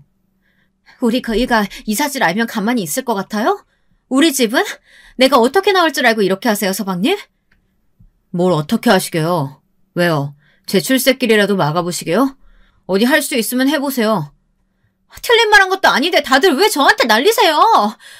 동네에서 술이나 파는 년 말보다 제 말을 믿으셔야 되는 거 아니에요? 형님의 말에 시아버지께서는 충격을 받으신 것 같았어요. 하긴 그동안 보여준 모습과는 180도 다른 얼굴을 하고 있는 맏며느리를 보고 놀라지 않을 사람이 어디 있겠어요. 형님은 자신이 가진 모든 것을 동원해서 저와 남편을 가만히 두지 않겠다고 말했어요. 남편이 시큰둥한 반응을 보이자 형님은 어디 두고 보자며 시댁을 빠져나갔죠. 그렇게 나가버린 형님은 자식들은 궁금하지도 않은지 전화 한 번이 없더군요. 아주버님께서 하얗게 질린 얼굴로 와선 아이들을 데려가겠다고 했지만 시부모님께서는 그런 엄마 밑에서 뭘 배울 수 있겠냐고 하시며 당장 와서 사과부터 하라고, 그렇지 않으면 앞으로 애들 얼굴은 못 볼 거라고 강하게 말씀하셨어요. 저는 그래도 형님이 모성애는 있겠거니 싶었거든요. 그런데 끝까지 오지 않으시더라고요. 그 사건이 있고 일주일이 지났을까 아주버님께서 짐을 챙겨서 집으로 들어오셨어요. 저는 무슨 일인가 싶어 놀란 얼굴로 연우를 물었지만 아주버님께서는 입을 꾹 다물고는 그저 다 끝났다는 얘기만 하셨죠. 남편 역시 굳은 얼굴로 집에 들어와서는 아주버님과 몇 시간이고 이야기를 나누더군요. 다음날 아주버님께서는 저와 시부모님께 애들을 잘 부탁한다고 말하곤 아침부터 나가셔서 집에 들어오지 않으셨어요. 저는 마지막 인사를 하는 아주버님 얼굴이 마음에 걸려 혹시나 나쁜 마음을 먹는 것은 아닌가 걱정이 되었어요. 남편에게도 이야기했지만 남편은 별일 아니라는 말만 했죠. 이런 제 걱정과 궁금증은 며칠 뒤 까칠한 얼굴로 돌아온 아주버님을 통해 해결이 되었습니다. 사실 남편이 그날 형님 앞에서 시큰둥했던 것은 이유가 있더군요. 형님이 태국에서 들어오시면서 집중력 향상에 도움이 된다는 약을 가지고 들어오셨는데 그게 마약의 일종이라고 하더라고요. 그 약으로 여기저기 돈 있는 집의 자식들 교육 목적으로 먹이면 좋다고 팔았는데 그게 문제가 되었던 것이었어요. 그중에 한 아이가 알레르기 반응으로 병원에 입원했는데 그 집이 하필이면 남편의 상사였던 것이죠. 그 일로 형님에 대해 수사를 진행하고 있었던 터라 남편은 형님에게 남은 길이 얼마 되지 않는다는 것을 알고 있었던 것이었습니다. 저는 왜 그런 이야기를 하지 않았느냐고 물었지만 남편은 좋은 이야기도 아닐 뿐더러 비밀리에 움직이고 있었기에 말을 할 수 없었다고 했죠. 그런데 문제는 더 있었어요. 형님의 주변을 파기 시작하다 보니 아주 온갖 범죄들이 줄줄이 밝혀졌다는 것이죠. 형님에 관해 우리가 알고 있던 사실들 그 어느 것 하나 진짜가 없더라고요. 친정 식구라고 소개시킨 사람들도 다 아르바이트로 고용된 사람들이었고 아주버님이 일하는 회사는 방패막이로 세워둔 것일 뿐 진짜는 따로 있었죠. 당연히 학위도 조작된 것이었고요. 형님이 실제로 하던 일은 마약을 영양제처럼 가공해서 들여오는 것과 젊은 남자들 여럿을 두고는 그 사람들을 통해 돈 많은 집 여자들에게 잠자리를 주선하고 돈을 받는 것이 대표적이었어요. 태국에서는 여자들을 고용해 한국에서 여행 온 관광객들을 대상으로 같은 행동을 했고요. 이야기를 듣는데 온몸에 소름이 돋더군요. 형님이 저더러 술집 여자라고 그렇게 손가락질을 하시더니 본인이 하는 일이야말로 진짜 마담이자 포주였던 것이었죠. 제게 결혼식에 오지 말라고 했던 것도 혹시나 제가 자기 직원들 중 하나라도 알아볼까 싶어 걱정이 되었기 때문이더라고요. 아주버님께서는 이 모든 정황에 대해 공범이냐 아니면 이용을 당한 것이냐를 두고 검찰 조사를 받아야 했는데 그 때문에 아주버님께서 자리를 비우셨다고 하더군요. 정말이지 세상이 넓은 만큼 미친 인간도 많다는 소리가 납득이 되는 순간이었어요. 그 뒤로 어떻게 되었느냐. 당연히 형님은 구속 조치가 되었고 두 분은 이혼을 하셨죠. 아이들은 여전히 시댁에서 맡아 키우고 있고요. 주변에서는 아이들 유전자 검사라도 해야 하는 것 아니냐고 하셨지만 아주버님께선 이 아이들은 누가 뭐라고 해도 자기 자식이라고 선을 딱 그어버리셨어요. 저는 형님이 왜 우리 아주버님과 결혼을 했을까 진짜 궁금해요. 아니, 경찰 집안인 것을 모르고 있었던 것은 아닐 텐데 무슨 배짱으로 결혼을 했나 싶더라고요. 진짜 아주버님을 사랑했을 수도 있고 아니면 경찰 인맥 덕을 좀 보려는 계획일 수도 있겠죠. 어느 쪽이든 무슨 상관이겠습니까? 결론은 형님이 앞으로 차디찬 곳에 갇혀 살아야 한다는 것인데 말이죠. 마지막까지 들어주셔서 정말 감사드립니다. 여러분, 두 번째 사연 시작하기 전에 좋아요, 구독 꼭 눌러주실 거죠? 그럼 두 번째 사연 바로 시작합니다. 혈연이라고 해서 반드시 마음이 잘 통하고 끈끈한 관계인 건 아닌 것 같아요. 특히 물질 만능주의가 팽배한 요즘 시대에는 더욱 그렇고요. 그러나 기본적으로 가깝고 밀접한 관계라는 것, 그렇기에 배신이나 불화가 더욱 가슴 아프다는 것도 사실인 것 같아요. 많은 생각이 드는 이번 사연입니다. 안녕하세요. 사연 영상 보는 것을 일상의 한 가지 즐거움으로 삼은 여자입니다. 제가 나이를 꽤나 먹은 사람인데 대뜸 이렇게 사연을 보내봐도 되는 건지 모르겠지만 나이 드신 분들도 사연에 빠지다의 이야기를 종종 보내시는 것 같아서 저도 동참을 해볼게요. 여러분도 그러시나요? 저는 아무렇지 않게 그저 하루하루를 살던 와중에 문득 옛날 일이 떠오를 때가 있어요. 그 떠오르는 옛날이 저의 유년 시절일 때도 있고 나름의 청춘이랍시고 가장 빛났던 20대일 때도 있고 결혼 후에 처음 겪었던 고비일 때도 있고 뭐 그렇습니다. 그런 상념에 잠길 때면 다시는 그 옛날이 저에게로 돌아오지 않는다는 것 또한 실감이 돼서 한없이 서글퍼지곤 해요. 지나간 세월마다 분명히 저는 그 안에 있었건만 추억만 한가득 쌓은 채로 저라는 사람은 무엇 하나 대단한 점 없이 그저 나이만 들어버렸다는 게 스스로 부끄러울 때도 있네요. 잘 쳐봐야 서민층이라고 할 수 있는 수준의 집안, 3남매 중에 어정쩡한 둘째, 외모도 머리도 받쳐주지 않았던 인물이 바로 저였습니다. 타고난 것이 별 볼 일 없다면 노력이라도 따라주었어야 맞는 거겠죠. 하지만 제가 인생을 살아보니까 핑계를 대고 싶은 점은 노력이라는 건 역시 어찌 보면 재능의 영역이라는 사실이에요. 굉장히 특별한 계기를 거치지 않은 다음에야 그 노력이라는 게 갑자기 잘 발동되기란 쉽지 않은 법이더라고요. 할 일 없이 꿈만 가득한 10대 소녀였어요. 쥐뿔 가진 것도 없었고 아무런 보장도 없었건만 허황된 꿈 하나만은 컸던 것 같아요. 그러니까 성인이 되었을 때 제가 실망이 컸던 거겠죠. 어른이 되면 내 인생에 뭔가 재밌는 일이 벌어질 줄 알았는데 아니었어. 어제가 오늘이고 오늘은 내일이 되겠지. 난 정말 특별하지 않은 사람이구나. 특히 대학을 다니는 여자애들, 화려하게 꾸미고 다니는 여자애들하고 저의 처지가 확 비교되기 시작하면서부터 제가 주눅이 들었어요. 저희 집안이 경제력으로 어렵다는 점, 제가 오빠랑 남동생 사이에서 이리저리 치이며 부모님께 덜 아픈 손가락으로 살아온 게 저의 착각이 아니라 진짜였다는 점, 이런 것들이 명확해지더라고요. 남들보다 돈을 조금 덜 받는 직장이나 다니면서 하루하루 이렇게 살 거면 연애라도 제대로 해야 한다는 강박이 생겼었죠. 몇 없는 친구들을 얼마나 졸라댔는지 몰라요. 도대체 제 주변에는 남자가 없었으니 친구들에게 부탁하는 수밖에 없었네요. 대학 다니던 친구 하나가 저한테 남자를 무려 4번이나 소개시켜주기도 했었는데요. 지금 생각하면 낯부끄럽게도 그 남자들하고는 전부 안 됐었습니다. 단 한 명하고도요. 또 다른 친구가 소개해줬던 남자하고도, 그리고 직장에서 알게 된 분이 저한테 소개해줬던 남자하고도 전부 관계가 흐지부지했었죠. 두어 번씩 만나다가 끊겼어요. 제 사촌 동생이 이런 말을 했었는데요. 만약에 스마트폰이 그 당시에 있었다면 사람 인연이 다 바뀌었을 거라고요. 예전엔 연락을 주고받을 수 있는 수단이 너무 한정되어 있었기에 마음이 있어도 어쩔 수 없이 스쳐간 인연들이 많았다는 얘기였죠. 하지만 저는 과연 그때 스마트폰이 있었다 해도 제가 그 남자들하고 잘 될 수 있었을까 의문이 들었답니다. 왠지 다들 저의 진짜 배기 인연은 아닌 것 같았으니까요.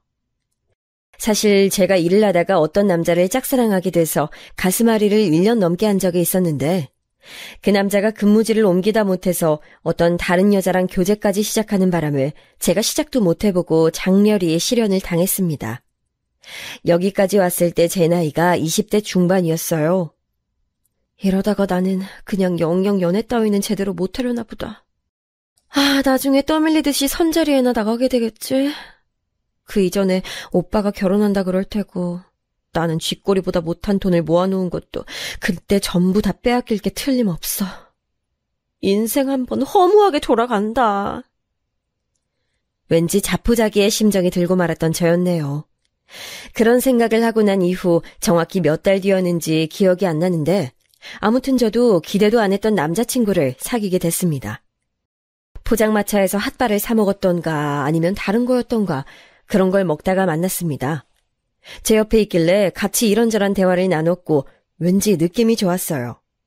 음식이 코로 들어가는지 입으로 들어가는지 모르겠다는 표현은 괜히 나온 게 아니었죠. 얼굴이 잘생긴 것도 아니고 목소리가 근사한 것도 아니었는데 왜 그렇게 설렜는지 모를 일이에요. 대화가 즐겁더라고요. 그렇게 시작된 인연이 결혼까지 갈 줄 몰랐기 때문에 제가 부담 없는 마음으로 남편을 만날 수 있었던 걸지도 모르겠어요. 휴대폰이 어딨나요? 그저 시간을 정해다가 서로 집으로 전화했어요. 집 전화니까 밤늦은 시간엔 전화하기 곤란해서 아침이 될 때까지 기다려야 했던 그 수많은 밤들을 기억합니다. 약속을 정하는 건 주로 데이트가 끝나고 헤어지면서 다음 약속을 미리 정했었죠. 지금 우리나라엔 카페가 천지빛깔이죠? 그런데 옛날부터 우리나라에 커피숍 많았다는 건 나이 드신 분들이라면 잘 아실 거예요. 그때도 커피 마실 땐 많았답니다. 남편하고 커피숍에서 데이트도 자주 했고 특히나 약속 장소를 커피숍으로 잡는 연인들이 많았기에 저희도 그렇게 했었죠. 커피숍으로 전화해서 파란색 잠바 입은 손님 찾는다 이런 식으로 상대를 찾기도 했었고요. 또박또박 글자를 눌러 쓴 편지도 많이 썼었어요. 지금은 찾아보기 힘든 낭만이 그땐 있었네요. 순수한 감정이 있던 시절이었죠. 남편이랑 연애에 그치지 않고 결혼까지 했기 때문에 이런 추억들이 고스란히 공유될 수 있어서 그게 지금에 와서 보니까 또 하나의 행복이었던 것 같아요. 인생이 생동감 넘치는 20대로만 되어 있다면, 기쁨과 즐거움만 담겨 있다면 삶이란 건 다채롭지 않았겠죠? 안타깝게도 인생은 정말 희로애락이더라고요. 노여움과 슬픔 또한 함께 담겨 있는 법이었어요. 적어도 저에게는 그 법칙이 적용됐답니다. 남편하고 결혼하기 전에 제 친정 오빠가 먼저 장가를 갔는데요. 아니나 다를까 제가 막연히 예상했던 것처럼 저한테 돈을 요구하더라고요. 너는 네 오래비 장가 가는데 돈도 어찌 안 보태냐? 네가 대학을 다닌 것도 아니고 여태까지 계속 돈 벌기만 했는데 남매 간의 우애가 이 정도밖에 안 돼? 너무 짜증이 났는데 심지어 부모님까지 한 목소리로 저한테 돈을 내놓으라고 하시는 걸 보니까 거스를 수가 없더라고요. 원래는 부모님께서 당신의 장남을 모자람 없게 장가 보내고 싶으셨는데 여력이 워낙 안 되니까 딸인 저의 손을 빌리셨던 거였습니다. 막내인 제 남동생은 그럼 뭘 했냐고요? 아무것도 안 했어요. 걔는 그냥 존재하는 것 자체로 자기의 역할을 다하고 단지 그것만으로도 원래 사랑받는 인물이었으니까요. 저는 오빠가 장가갈 때 돈을 내놓았는데요.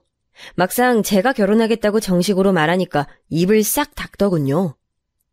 저한테 줄 돈이 없대요. 세연이가 임신을 했기 때문에 태어날 아이 생각하면 한 푼이라도 부족하대요. 그 변명 앞에서 눈물이 났습니다. 직장 다니는 남동생한테 대신 말을 해봤다가 오히려 저는 부모님께 혼이 났어요. 자기 벌어먹고 살기도 힘든 애한테 돈 얘기를 하다니 누나로서 정신이 나간 거 아니냐면서 말이죠. 아휴, 그렇게 결혼했었네요. 친정의 지원 따위는 일절 없었어요. 저희 가족들이 하나같이 했던 말. 여자는 몸만 가지고 와도 된다. 어차피 출가 외인이란 그런 것이다 였습니다. 지독하게 꽉 막혀 있었던 집안이었네요. 남편하고 결혼해서 소박한 살림을 차렸고 시댁 식구들은 몸만 달랑 들고 시집 온 저를 솔직히 반겨주지 않았어요. 시집살이도 많이 당했습니다. 하지만 남편이 늘 제 편에 서주었기 때문에 버틸 수 있었네요. 첫째는 딸을 낳았어요. 이것 때문에 저는 또 시부모님으로부터 욕을 한 바가지 얻어먹어야 했었죠. 손자 안 낳고 손녀 낳았다는 이유로요. 그런데 제가 바로 연년생으로 아들을 낳았어요. 그땐 무척 기뻐하셨죠. 기분이 이상했습니다. 내가 집에서 딸이라고 차별당하며 살아왔는데 이걸 내 자식들에게도 되물림한다고? 그건 있을 수 없는 일이야. 시댁의 가풍을 제가 꺾을 수는 없었어요. 그래서 저희는 아예 시댁하고 먼 곳으로 이사를 가버렸습니다. 전적으로 저의 뜻이었고 남편이 무리를 해가면서까지 제 원을 들어줬어요. 저는 그때부터 시댁에서 미운 털 제대로 박혔죠. 그러거나 말거나 저는 저희 가족 네 식구끼리 단란하게 살면 최고라고 생각했네요. 무조건적인 사랑만 주면서 애들을 키웠어요. 그런데 제가 너무나도 부족한 엄마였나 봐요. 남매는 사춘기를 지나면서부터 사이가 완전히 틀어져 버렸습니다. 서로의 존재를 싫어했죠. 특히나 딸은 공부도 아들보다 더 잘했고 여러모로 똑똑했기에 수준 낮은 친구들과 어울려 놀며 저급한 것들을 좋아하는 자기 동생을 얕잡아 봤어요. 상대할 가치도 없다 그랬죠. 저는 아들이 가여워서 혼내지도 않았습니다. 아들은 열등감이 강한 아이였기에 잘난 자기 누나를 잔뜩 원망했거든요. 그래서 저라도 아들을 무조건 품어줬던 거예요. 제 실수였네요. 아들은 자기 멋대로 구는 사람이 돼버렸고 특히나 대학 시절을 잘못 보내서 성격이 망가져버렸어요. 컴퓨터 게임이라는 것을 시작하고 나서는 다혈질적인 면모도 강해졌고요. 남편이 건강 문제를 앓기 시작했기에 다 큰 아들의 정서를 제가 챙길 수가 없었고 아들은 점점 더 막 나가기 시작했습니다. 용돈 달라면서 쌍욕도 서슴없이 했었죠. 그러다가 딸이 먼저 결혼을 했는데 사위가 딸이랑 비슷한 성격이었어요. 그러니 그 눈에 자기 처남이 찼겠나요. 그리고 열등감을 쉽게 느꼈던 아들은 자기 매형이 자기를 낮게 보고 있다는 것을 쉽게 눈치챘죠. 적어도 사위는 겉으로 표하진 않았으나 아들은 대놓고 사위를 싫어했습니다. 이빨은 소리만 하는 재수없는 놈이라면서 말이죠. 아들은 자기 부모 속썩이는 연애만 하더니 기어이 결혼도 자기 멋대로 해버렸어요. 며느리는 저희 부부에게 처음부터 거리를 두었던 것으로 기억합니다. 자기는 시댁이라는 것 자체가 싫다면서 저희 부부랑 가까이 지내고 싶지 않다 했어요. 그리고 몇 년 뒤 아들 낳고 잘 살고 있던 딸이 세상을 떠났습니다. 교통사고였는데 이 허망한 죽음에 황당한 내용이 껴있었어요. 그건 바로 딸의 동승자가 딸이랑 바람난 남자였단 얘기였죠. 현장의 정황이 그랬었거든요. 집안이 발칵 뒤집어지고 쑥대밭이었습니다. 저는 미칠 것 같은 슬픔 가운데서도 딸을 향한 갖가지 의문으로 괴로웠어요. 충격을 받은 사위는 처가 쪽은 보기도 싫다며 인연을 끊겠다 했고요. 그러면서 어린 제 손자를 영영 데려가 버렸어요. 뭐가 됐든 제 아들이에요. 제가 알아서 키우겠습니다. 차마 반대할 명분도 없어서 저는 눈물만 흘려댔죠. 사돈댁에서도 사위한테 아이를 낳지 말라고 아이 없이 새 출발하라고 그랬던 것으로 알아요. 하지만 사위는 강경했어요. 깊은 슬픔 속에서 오래 헤엄을 치던 저는 얼마 지나지 않아 남편의 병간호에 매달리게 됐습니다. 다름 아닌 가족력 때문에 간이 안 좋았는데 초기에 수술을 잘못하는 바람에 두고두고 고생을 했어요. 남편은 오래도록 건강을 회복하지 못했고 인고의 세월을 보내는 동안 아들 내외는 별로 도움이 되지 못했습니다. 저랑 아주 절친한 제 사촌 여동생만이 묵묵히 저에게 위로를 더해주며 힘을 보태줬죠. 그 덕분에 우울증 걸리지 않고 남편의 곁을 지킬 수 있었던 것 같아요. 그 모든 노력이 무색하게 남편은 결국 죽음의 그림자를 피하진 못했지만 말이죠. 당신이 나와 결혼한 것을 후회하진 않을지 그런 생각들을 사실 난 많이 하고 살아왔어. 나 때문에 당신의 인생이 빛바랜 것만 같아서 미안하오. 이제 와서 그런 얘기 하지 말아요. 우리 서로가 서로의 운명이었다고 생각하며 살기로 했었으면서. 당신 참 예뻤어. 젊음 속에서 우린 빛났었는데 뭐가 그리 급하다고 아등바등하며. 남편의 눈에서는 점차 빛이 꺼져갔습니다. 세상을 떠나기 하루 전, 그날 남편과 저는 대화를 많이 나눴어요. 죽을 날 받아놓고 살던 사람들도 세상을 떠나기 직전에는 갑자기 기력을 찾아서 혼자 일어나 걷고 말도 또렷하게 하고 그런 경우가 왕왕 있다고 하더라고요. 제 남편의 경우도 그랬었나 봐요. 전에 없이 정신이 말짱해져서는 저랑 얘기를 꽤 했으니까요.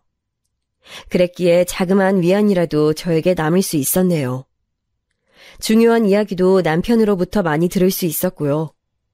남편이 떠나도 저는 의연할 것이라고 여겼었는데 막상 남편의 영정사진을 보자 머리가 핑 돌더군요. 진정 의연해 보이는 사람은 바로 제 아들이었습니다. 임종을 지키러 오라는 다급한 연락을 받고 병원에 왔었을 때도 아들은 별로 그렇게 큰 감정의 동요가 얼굴에서 안 보였어요. 저는 제 아들이고 남편의 아들이니까 그러지 않을 것이라고 애써 제 안에서 아들의 편을 들어주고 싶었으나 남편이 숨을 거두자 제 마음이 외치더군요. 더 이상 품 안의 자식을 그릇된 방향으로 감싸주는 건 의미가 없다고요. 이제 진실을 바라봐야 한다고요. 제가 나아서기른 제 친아들이 남보다도 못한 나쁜 종자라는 것을 외면해봤자 진실은 그 자리에 머물러 있다고 제 마음이 저 스스로를 향해 외쳐댔습니다. 무엇보다 결정적으로 제가 아들에게 가지고 있던 일말의 기대를 아들은 직접 깨부숴줬지요. 며느리랑 둘이서 주고받는 시선, 은연중에 짙고 많은 희미한 미소, 그런 것들을 목도하면서 심장이 내려앉았네요. 그러다가 기어이는 아들이 며느리한테 이런 말을 슬쩍 날리는 걸 제가 안 보이는 데서 엿듣고 말았어요. 여태까지 고생 많았어. 드디어 그 노인네가 세상 떴네. 노인네? 그건 필시 제 남편을 지칭하는 말이었지요. 갑자기 눈앞이 핑 돌면서 걷잡을 수 없는 충격을 느끼고 있는데 며느리가 이렇게 화답하는 거예요. 생각보다 너무 오래 버티셨다. 그치? 계속 사시는 것도 본인한텐 고역이었을 테니 어쨌든 잘 된 것 같아. 모두에게 행복한 일이야. 제가 극심한 분노로 숨기고 있던 몸을 드러내며 아들 부부 쪽을 바라봤습니다. 그런데 마침 두 사람은 저에게 등을 지고 서 있었지요. 제가 자기들을 보고 있다는 걸 모르는 그 두 사람은 웃어대더니 이윽고 아들이 며느리한테 귓속말을 하는 신용으로 이런 말을 작게 내뱉었습니다. 노인네 하나 가셨고 이제 나머지 노인네만 알아서 뒤져주시면 덜 나위 없을 텐데. 왜 저의 귀가 들렸던 걸까요? 왜 그 작은 목소리가 제 귀까지 와닿았던 건지 모를 일이었습니다. 듣지 않았다면 그 끔찍한 고통을 느끼지 않아도 되었을 것을요. 저는 그 차가운 바닥에 스르르 주저앉고 말았어요. 저절로 몸에 힘이 풀렸고 뒤통수가 뻐근해졌지요. 그런 저를 아들과 며느리가 발견해 주길 바랬고 동시에 제가 자기들의 진짜 본심을 알고 있다는 걸 모른 채로 지나가 버리길 바라기도 했어요. 운명은 후자의 손을 들어줬네요.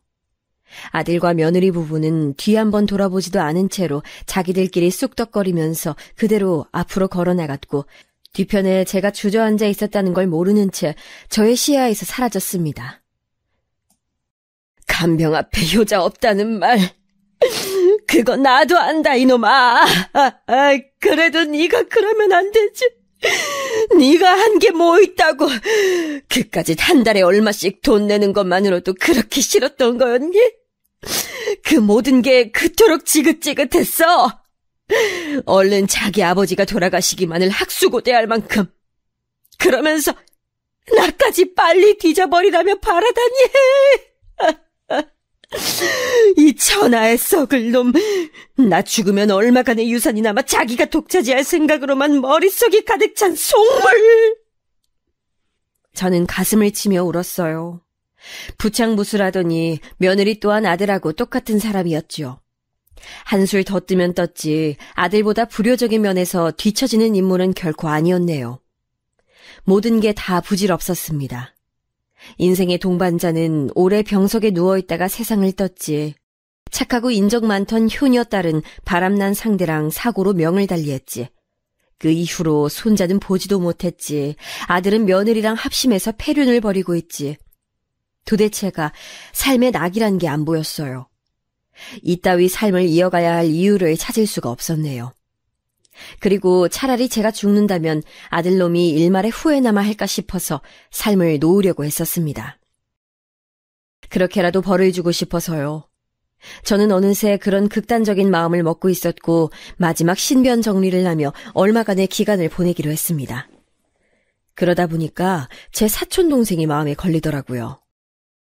비록 사는 데가 멀어져서 그렇지 마음으로는 늘 가까웠던 제 친동생이나 다름없는 존재였어요. 또한 딸이 세상에 남기고 간 저의 손자도 보고 싶었습니다. 한탄하던 저는 문득 그제서야 남편이 세상을 떠나기 하루 전에 저랑 대화를 나눴을 때 했던 얘기를 떠올려냈어요. 남편이 저한테 이렇게 말했었죠. 나 이렇게 아프기 전에 우리 영화관 가서 봤던 영화 기억나? 그 생머리 긴 여자 배우, 그 유명한 배우가 나왔던 거 있잖아. 우리가 지금은 비록 이렇게 지낸 지 꽤 됐지만 예전에 봤던 영화가 한두 편이오. 생머리 긴 여자 배우는 또 얼마나 많은데. 아, 잠깐만. 혹시 전지현이가 나온 영화 말하는 건가? 머리 길고 키 크고 그 늘씬한 여자 말하는 거 맞지요? 그래, 맞아. 그 이름이었네. 그 배우 나왔던 영화에서 땅에다가 편지를 묻었잖아. 나중에 봐보기로 하고. 그거 무슨 장면인지 기억이 날 것도 같네. 그래서 당신이 그 영화 보고 나서 땅에다가 뭐 묻어놓고 싶다지 않았었어? 나중에 파볼 수 있도록. 그래서 내가 그걸 실천해 왔었어. 내가 선산 땅에다가 뭘 좀 묻어놨거든. 3번 파봤었네. 처음 묻을 때, 다음에 가서 묻은 걸 보충할 때, 그리고 내가 영 가망이 없다는 걸 알게 됐을 때, 내가 죽으면 당신이 거길 파봐. 내 유산이야. 저는 남편이 죽기 전에 별별 사실을 다 밝힌다고 생각했어요. 독특한 구석이 있던 사람이었기에 그런 행위를 했다는 것 자체는 전혀 놀랍지 않았는데요. 저에게 그 위치가 담긴 내용을 편지로 적어서 집에 어딘가에 뒀다는 얘기만은 놀랍게 들었었죠. 그런데 남편이 세상을 떠나고 계속 혼이 빠져서 지냈더니 그걸 잊고 있었던 거예요. 저는 얼른 집을 뒤져보았어요. 책장 아래 어딘가에 있다는 남편의 말을 따라서 그쪽을 찾아보니 편지가 든 봉투가 있었습니다. 편지에는 첫 줄만 읽어도 눈물이 주르륵 흘러나오는 남편이 마지막 입원을 앞두고 저에게 적었던 내용이 적혀 있었고요. 실로 오랜만에 당신에게 편지를 써보네. 우리 연애할 때 당신이 나한테 편지를 자주 써줬었는데 내가 가끔씩이라도 당신에게 편지를 써주는 남편이었어야 했는데 이제 와서 이런 후회를 해본다. 이번 생에는 그것을 이뤄주지 못했으니 부디 다음 생이 있다면 반드시 당신을 호강시켜주는 삶을 살아보고 싶어. 그리고 내가 떠난 후에 당신은 이번 생의 남은 나날들을 부족함 없이 보낼 수 있길 바란다. 쭉 읽어내려가던 저는 어느 대목에서 화들짝 놀라고 말았어요. 남편의 외숙부 되시는 분께서 남편이 투병중이라는 사실을 뒤늦게 아시고 거액을 건네주신 바 있다는 얘기였어요. 당시 외숙부께서도 투병 중이셨을 텐데요. 뿐만 아니라 남편이 적어놓은 내용들을 보고 놀라움을 감출 수 없었던 저는 편지와 함께 있었던 작은 메모지에 적힌 위치로 바로 찾아갈 작정을 했어요.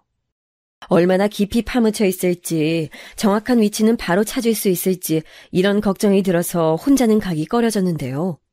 믿을 수 있는 사람을 떠올렸는데 그건 바로 제 사촌 여동생이었어요. 덩치가 좋은 편이니 힘쓰는 일도 잘할 수 있을 터였고요. 대략 제 남편이 땅에 뭘 묻어놓고 떠났다는 정도로만 설명을 먼저 해줬음에도 제 사촌은 바로 저와 동행해주겠다고 했어요. 언니, 지금 많이 힘들지? 이럴 때 내가 옆에 같이 있어주지 못해서 얼마나 미안한지 몰라. 확 그냥 일 때려치우고 언니한테 가서 한동안 지내다가 올까 이런 생각도 하던 참이었는데 형부가 남기신 선물 찾으러 간다니깐 괜스레 지금 반가운 심정이야. 언니, 내가 내일 차 끌고 언니한테 갈 테니까 준비나 다 해놓고 계셔. 얼마나 고마웠고 말만으로도 힘이 됐는지 모릅니다. 바로 다음날 저는 사촌과 선산 땅을 찾았는데요. 가다가 휴게소에서 쉬었을 때 저는 아들 며느리 얘기를 털어놨어요. 이걸 얘기를 할까 말까 고민을 많이 했는데 커피 한 잔 마시는 동안 저도 모르게 입이 움직이더군요. 사촌은 당장 그 자리에서 펄쩍 뛰며 난리도 아니었죠. 내가 그랬잖아. 그 둘이 완전히 인간 말종이라고. 아유 세상에. 그런데 설마 형부 떠나고 나서 그런 쓰레기 같은 생각까지 했을 줄은 몰랐네. 너무 화가 나서 미치겠다며 사촌은 눈물까지 훔쳤어요. 저 대신 울어주는 것만 같아서 제 마음이 너무 짠했습니다. 남편이 알려준 그 위치까지 가는 동안에도 사촌은 계속해서 울분을 쉬이 사귀지 못했는데요. 저랑 같이 열심히 삽질을 하면서 땅을 파는 와중에도 계속 욕을 했을 정도였답니다. 그리고 마침내 뭔가 삽 끝에 틱 걸리는 게 있다면서 사촌이 삽질을 멈췄어요. 제가 그 부름에 얼른 그쪽으로 가보니까 작은 상자가 보였지요. 이거 왠지 어디서 본 것만 같은데. 우리 딸이 대학 가고 나서 샀던 거야. 여기다가 목걸이며 귀걸이 보관했었고. 근데 이게 왜 여기서 나오지? 제가 그 상자를 알아보곤 당황했죠. 저희 딸이 분명 20살 때 샀던 것이었으니까요. 설마 이걸 남편이 보관함으로 활용할 줄은 상상도 못했네요. 상자를 열어본 저는 깜짝 놀라서 얼어붙어 버렸고 사촌은 외마디 비명을 질렀어요. 그 안에 든 건 바로 금이었습니다. 이게 웬 금부치들이야? 언니! 그리고 여기 있는 봉투. 이 안에 다 돈이 들었어! 어머. 아무래도 형부가 재산을 여기다 두신 게 틀림없네. 근데 비닐팩에 따로 뜬 이 봉투들은 뭐지? 이거 편지들 아니야? 남편의 외숙부께서는 췌장암으로 남편보다 1년 더 먼저 돌아가셨어요. 결혼을 안 하셨기에 자식도 없었고요. 남편한테 돈을 꽤 주셨는데 남편은 그걸 이런 식으로 고이고이 보관해둔 모양이었습니다. 사촌이 이게 다 얼마치냐면서 흥분한 목소리로 이런저런 계산을 하고 있을 동안 저는 비닐팩에 들어있었던 편지 봉투들을 살펴봤어요. 상태가 안 좋은 오래된 것들이 대부분이었는데 그건 바로 제가 연애하던 시절 남편한테 써준 편지들이었습니다. 저도 가끔 살면서 옛날 그때의 편지들이 떠올랐었는데요. 살다 보니 흔적도 없이 사라졌고 다시는 찾을 수 없는 유물이라 생각했었어요. 그런데 몇 가지를 남편이 간직하고 있었고 이런 식으로 보관을 해뒀을 줄이야 상상도 못한 것이었어요. 그리고 남편이 저한테 쓴 편지도 3개 있었죠. 그걸 보니까 기억나더군요. 남편은 이곳을 총 3번 파보았다고 했던 것을요. 맨 처음 이곳에 묻을 때, 그 다음번에, 그리고 마지막에 그때마다 남편은 자기가 저한테 쓴 편지를 넣어놨었던 겁니다. 제가 그 편지들을 품에 안고 울고 있을 때 사촌이 저를 잡아 흔들었어요. 언니, 이 상황에서 뭔가를 해야겠다는 생각이 들지 않아? 그 빌어먹을 폐륜 자식 있잖아. 언니가 낳았으되 언니의 자식이라고 부르는 게 맞는지 헷갈리는 그놈. 한 방 먹여주지 않으면 언니는 앞으로 형부를 떠올릴 때마다 가슴 한켠이 답답할걸. 이 유산 그놈한테는 한 푼도 안 주는 건 물론이고 언니가 보란듯이 떵떵거리면서 사는 거 보여줘야지. 안 그래? 사실은 내가 속에 품고 있었던 생각인데 네가 지금 제대로 짚어주는구나. 고마워. 나 혼자였다면 그저 생각 깊숙한 곳에 처박아뒀을 거야. 근데 네가 불을 지펴줘서 진짜로 실행해볼 마음이 들었어. 내가 잘못 키운 자식 내 손으로 응징한다. 저는 남편이 남기고 간 깜짝 보물을 마주하고 나서 굳은 결심을 마쳤습니다. 제대로 일어서볼 작정이었어요. 제가 하고 싶은 대로 할 계획이었습니다. 저는 우선 아들 며느리 부부를 찾아갔어요. 그리고 간신히 문전박대를 면했네요.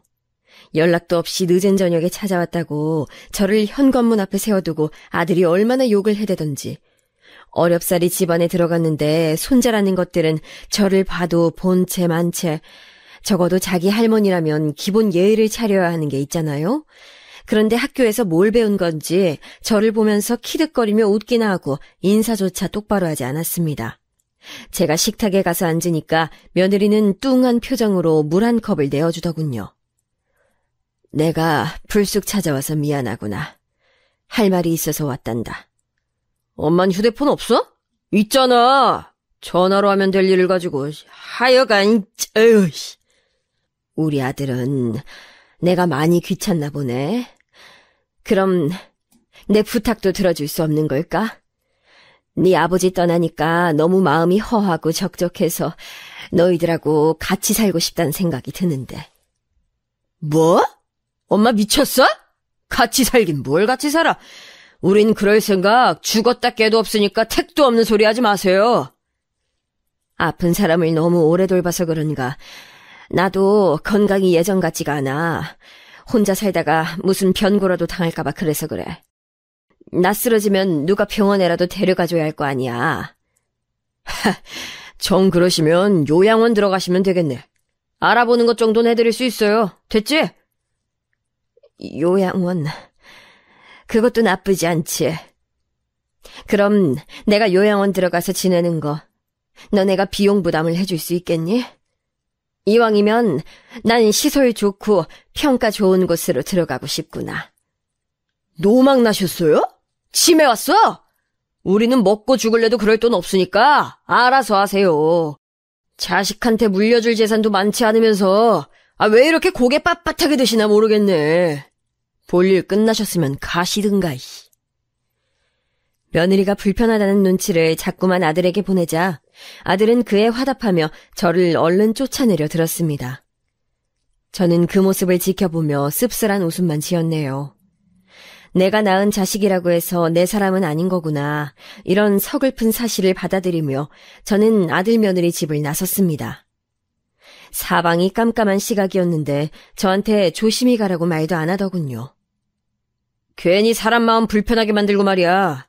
엄마, 다음부턴 그런 얘기 하시기 전에 10번, 100번은 고민하고 말씀해주세요. 듣는 입장에선 난감할 뿐이니까. 그래, 알았다. 그런데 너 정말로 날 이렇게 등한시해놓고도 후회 안 할 자신 있니? 네가 이러면 나한테도 더 이상 넌 최우선순위가 아닌 거야. 제가 차분하게 말을 한 것에 대고 아들은 웃었습니다. 저의 말이 가짠다는 듯 혹은 가당치도 않는다는 듯. 그래서 저는 미련 없이 돌아설 수 있었네요. 어둑한 밤하늘 속의 별을 보며 저 중에 하나는 남편의 넋이 담긴 별이겠거니 이런 생각으로 멈추지 않고 전진하기로 했습니다. 제가 하고 싶은 대로 하는 것을 남편이 지켜보면서 응원해 줄 것 같았거든요. 이튿날 저는 사위에게 연락을 했어요. 어쩐 일이세요? 연락을 다 주시고. 잘 지내셨죠? 차마 연락하기 미안해서 그동안 연락을 못하고 있었는데 내가 꼭 얼굴 보고 하고 싶은 말이 있어서 그래. 나 좀 만나주겠나? 별 이유 없이 이러실 분이 아닌데 이러시면 제가 거절할 엄두가 안 나네요. 편하실 때 말씀해 주시면 제가 맞추겠습니다. 오랜만에 사위한테 연락을 한 터라 어떻게 될지 걱정이었는데 고민 없이 저를 만나주더군요. 괜히 감동적이었어요. 그리고 약속 장소에 얹을도 없이 제 손자를 함께 데리고 나와준 거예요. 간만에 본 손자는 훌쩍 자라 있었고 제가 눈물을 글썽거리는 모습을 보며 손자가 어색하게나마 저한테 인사를 해줬습니다. 예의 바르고 정중해 보이더라고요. 최서방, 우리 손자 이렇게 데리고 나와줘서 정말 고맙네. 정말로 고마워. 쉽지 않았을 텐데. 아니, 내가 이제 최서방이라고 부르면 안 되겠구나. 그럼 저를 어떻게 부르시려고요?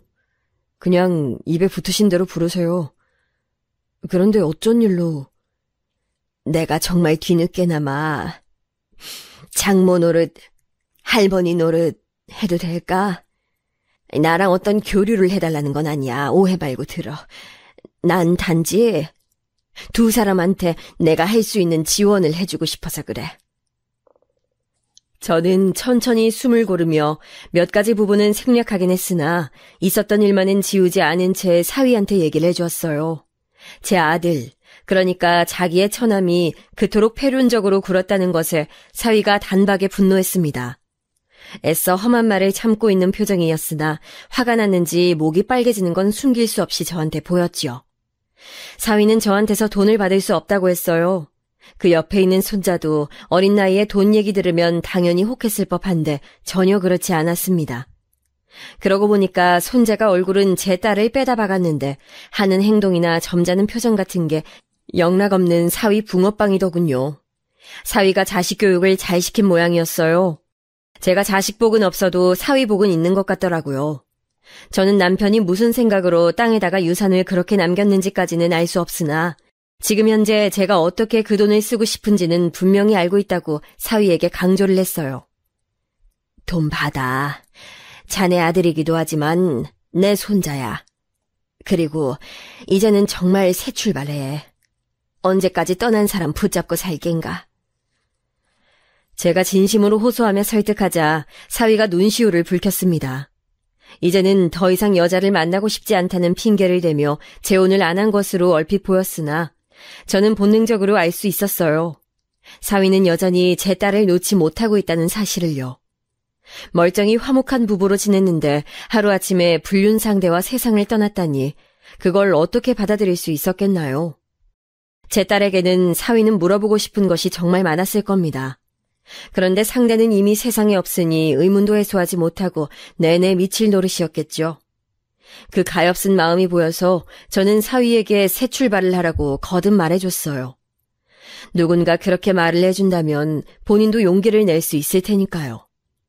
오랜 대화 끝에 사위는 제 뜻을 따르기로 했습니다. 제가 건네는 돈을 받기로 한 거예요.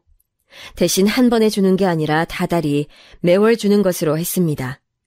그리고 최소 한 달에 한 번은 제가 앞으로 손자를 만나는 것으로 했어요. 얼마나 기뻤는지 몰라요. 남편 떠나고 나서 처음으로 그때 한박 웃음을 지어보았네요. 사위와 손자에게 돈을 주고 그 다음은 당연히 제 사촌 여동생에게도 돈을 떼어주었어요. 제 사촌은 무조건 안 받겠다고 강경한 태도를 고수했으나 제가 더 막강했습니다. 너는 나랑 평생 갈 거잖아. 이 돈 얼마나 된다고.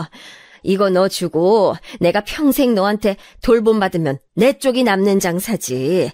이런 장사 속으로 너한테 돈 주는 거다. 어쩔래? 제가 우겨대니까 별 수 없었던 거죠. 결국 사촌은 항복을 선언했네요. 그리고 저는 남은 돈으로 이사를 갔어요. 평수는 전에 살던 집과 거의 같았지만 훨씬 더 고급스러운 곳으로요. 집을 판 돈으로 그 집을 구하는 건 어림도 없었으나 저에게는 보탤 수 있는 자금이 있었으니 가능한 일이었죠. 이사하고 나서 정신없이 살다 보니까 금방 남편의 기일이었어요.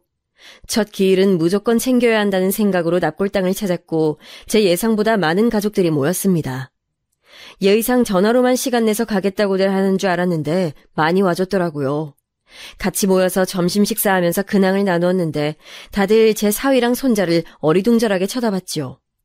사위는 아무렇지도 않게 저한테 지금 만나는 사람하고 내년쯤 결혼할까 봐요. 식은 생략하고요. 이런 얘기를 꺼내서 모두를 놀라게 만들었어요. 다들 경악해서는 저를 주시하고 있었는데 저는 더욱 태연하게 결국 그러기로 한 거야? 잘 됐네. 그런데 최서방 웬만하면 식은 올리지 그래. 이렇게 대답을 해줬죠. 그제서야 다들 참았던 궁금증들을 꺼내면서 어떻게 된 거냐고 난리들이었죠. 남편이 남기고 간 깜짝 보물은 저, 사위, 손자, 그리고 사촌 여동생네 식구들을 제외하면 철저히 비밀이었기에 그 얘기는 끝내 숨겼고요. 대신에 사위가 돈을 크게 벌어들이는 일이 생겨서 좋은 일이 생긴 김에 불미스러운 행적을 남기고 간 제 딸을 용서해주고 저랑 연락도 주고받으면서 지내다가 관계가 회복되었다는 식으로 둘러댔어요. 사촌이 열심히 맞장구를 쳐줬죠. 다들 깜짝 놀라면서 자기 아버지 기일임에도 머리털 한 올 안 비추는 제 아들 얘기를 꺼냈습니다. 그 되바라진 자식은 요즘 회사에서 사정이 안 좋은 모양이던데. 에휴, 그런 때일수록 이런 기일은 더 챙겨야지. 오히려 핑계를 대면서 자리를 빠져? 옛날에는 그렇게까지 글러먹은 놈인 줄 몰랐는데 시간이 지나니까 이렇게 다 드러나네. 수군거리는 걸 저는 그저 듣고만 있었어요. 다들 입이 근질거린 모양이었으니 어떻게든 이야기가 흘러나갈 거라고 생각했는데 역시나였습니다. 누군가 입이 간지러워서 아들한테 연락해서 얘기를 해버린 거예요. 아들이 저한테 연락을 해왔는데 무려 근 1년 만이었죠. 엄마! 매형이었던 놈이 재혼한다면서? 내가 그럴 줄 알았다. 내가 말했지? 근데 그놈 부자 됐다는 게 정말이야? 그럼 엄마도 혹시 콩고물 좀 주워 드셨어? 적당히 배부를 만큼만 주워 먹었지. 뭐라고? 엄마, 일단 좀 만나자. 엄마가 우리 집으로 오실래? 편하실 때 오셔. 글쎄, 내가 건강이 안 좋아서 거기까지 가기는 좀 무리인데. 엄마답지 않게 왜 이래? 그 사이에 많이 변하신 것 같네. 그럼 내가 엄마한테 갈게. 내일 몇 시쯤 가면 될까? 너, 나 사는데 어딘지는 알고? 내가 그럼 엄마 집도 까먹었을까봐? 나 그 정도는 아니야.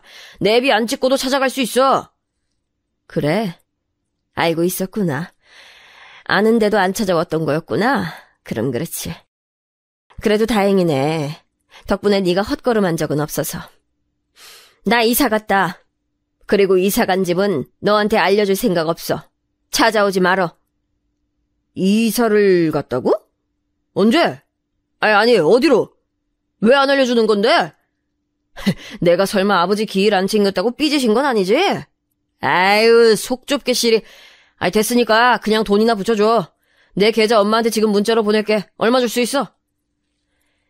아들의 말이 끝나기가 무섭게 제가 큰 목소리로 웃어젖혔어요. 눈물이 맺힐 정도로 크게 웃었습니다.